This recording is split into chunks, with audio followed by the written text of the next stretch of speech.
میں ہوں نویس ستی اور بات کریں کہ جناب اس وقت کیا صورتحال ہے آزاد جموں اینڈ کشمیر کی. بات ہو رہی ہے کہ کمپنی نے جب سے یہ سنبھالا ہے معاملات کیئر ٹیکر سیٹ اپ کے، تو گلگت بلتستان ہو یا آزاد جموں اینڈ کشمیر ہو یا باقی کیئر ٹیکر سیٹ اپ ہو، تو سارا کچھ کمپنی خود جو ہے وہ دیکھ رہی ہے. آزاد جموں اینڈ کشمیر میں بھی انوار الحق کے نام سے ہی وہ بیسیکلی چودھری کہلاتے ہیں، لیکن کام ان کے چودھریوں والے نہیں ابھی تک لگ رہے. عوام سراپا احتجاج ہے اور ابھی تک 6 ماہ ہو گئے، یعنی آپ یہ سمجھیں کہ 6 ماہ میں ابھی تک پورٹ فولیوز کسی کو نہیں ملے. 27 وزراء ہیں، 2 مشیر ہیں، اور یہ بھی آپ دیکھیں کہ یہ معاملات 15ویں ترمیم کے بعد ہوتے ہیں. اس سے پہلے صرف 11-12 وزراء ہیں، لیکن موصوف نے آ کر دعویٰ تو یہ کیا کہ میں احتساب کروں گا. کڑا احتساب کا دعویٰ انہوں نے بھی کیا، اس کے ساتھ ساتھ احتساب کے ساتھ ساتھ باقی چیزیں بھی وہ کر رہے ہیں. لیکن افسوس کی بات یہ کہ سب سے پہلے آگے 15ویں ترمیم ان کو کرنی پڑی. 15ویں ترمیم میں وہ آ کے انہوں نے سب سے پہلے یہ کہا کہ جناب جو وزراء کم ہیں ان کو 27 کر دیں. 2 مشیر ہیں، سب کے پاس گاڑی ہے، سب کے پاس ڈرائیور ہے، سب کے پاس گارڈ ہے، فیول سب کو مل رہا ہے، سارے انجوائے کر رہے ہیں. پورٹ فولیو کسی کو بھی نہیں دیا، کیونکہ وہ کہا جا رہا ہے کہ سختی سے ابھی تک کمپنی نے کہا ہے کہ کسی کو پورٹ فولیو نہیں دینا، سب کو انجوائے کرنے دیں تاکہ سارے گھومتے پھرتے رہیں. عوام کے پیسوں پہ جو ہے وہ احتساب عوام کا کرنا ہے تو عوام کا احتساب کریں. تو احتساب کا عوام کا کرنے آئے تھے، لیکن وہ یہی طریقہ کار یہی ہوتا ہے عوام کا احتساب کرنے کے لیے. اب پیپلز پارٹی اور نون لیگ کے ہاتھ باندھے ہوئے ہیں اور وہ اس قدر مفلوج ہیں، مجبور ہیں، اور وہ چاہتے ہوئے کچھ نہیں کر پا رہے. اب ظاہر ہے بہت سی باتیں ہوتی ہیں، پیپلز پارٹی کے اختلافات سامنے آ گئے، نون لیگ کے بھی آ گئے، اور وہ بار بار یہ کہہ رہے ہیں کہ جناب یہ تو ہمارا وزیر اعظم ہی نہیں ہے. لیکن پیپلز پارٹی اور نون لیگ کچھ کر نہیں پا رہے، کیونکہ سارا کچھ معاملات جو ہیں وہ کمپنی خود دیکھ رہی ہے. اب وہاں پر اگر دیکھیں تو بلدیاتی الیکشن ہوا، یہ سردار تنویر الیاس کو کریڈٹ ضرور جاتا ہے کہ انہوں نے 31 برس کے بعد آزاد کشمیر میں بلدیاتی الیکشن کروایا، اور ڈنڈے کے زور پہ کروایا. یہاں پر رانا ثناء اللہ تھے، رانا ثناء اللہ نے انٹیریئر منسٹری سے باقاعدہ طور پر رکاوٹ بننے کی کوشش کی، یعنی سیکیورٹی نہ فراہم کرنا اور باقی بہت سی چیزیں ایسی تھیں. لیکن ہم نے دیکھا مرحلہ وائز وہاں الیکشن ہوئے اور وہ الیکشن کامیاب بھی ہوئے 31 برس کے بعد.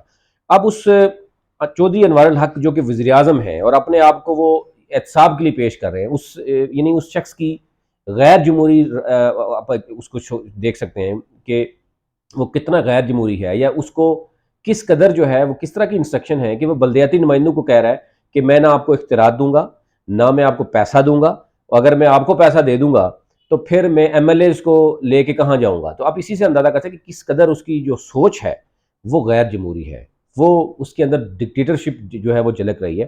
اور وہ تحریک انصاف کے ٹکٹ سے الیکشن لڑا ہوا ہے، اور اس کے اندر ضمیر کی آواز کیا ہوگی کہ جب آپ ایک پارٹی کے ٹکٹ سے الیکشن لڑے ہوں، اس کے بعد آپ اسی پارٹی کے خلاف جو ہے وہ بات کر رہے ہوں.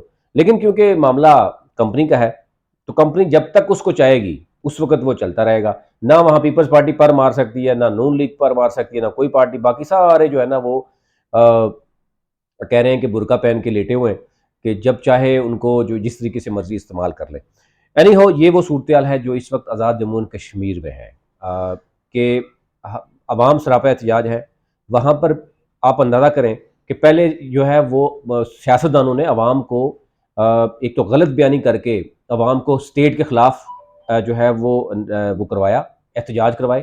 جب اسٹیٹ نے جب بتایا گیا کہ عوام کو کہ تقریباً 2 سے 2.5 روپے پر یونٹ جو ہے وہ بجلی آزاد کشمیر گورنمنٹ کو دی جاتی ہے، اس کے بعد وہ 30 اور 60 روپے یونٹ بیچتی ہے انہی غریب کشمیریوں کو.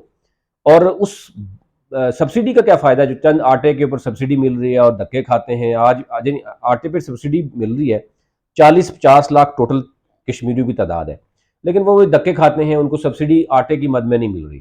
اگر صرف آپ ان کو بجلی کی مد میں جو یعنی اسٹیٹ وہ دے رہی ہے، یعنی اسٹیٹ کو تو بجلی مل رہی ہے 2.5 روپے کے حساب سے، اس کے بعد آپ اندازہ کریں کہ 30 اور 60 روپے کا یونٹ ان کو بیچا جاتا ہے. یعنی غریب کشمیریوں کو بیچ کر ان کی حکومت جو ہے وہ عیاشی کر رہی ہے. اور اسی طرح انوار الحق جیسے لوگ آتے ہیں جو کسی کے کہنے پہ آتے ہیں، کسی کے کندھے پہ سوار ہو کے آتے ہیں، ان کے لیے وہ کام کرتے ہیں. اور پھر اس غریب عوام، یعنی 40 لاکھ عوام کا مطلب ہے کہ ایک ڈی سی جو ہے وہ کنٹرول کر سکتا ہے. اس کے اوپر ایک آئی جی بھی ہے، اس کے اوپر ایک پوری کی پوری ریاست جس میں آپ کا صدر بھی ہے، اس میں آپ کی پارلیمنٹ بھی ہے، اس میں آپ کے جناب 27 وزراء ہیں پلس 2 مشیر بھی ہیں.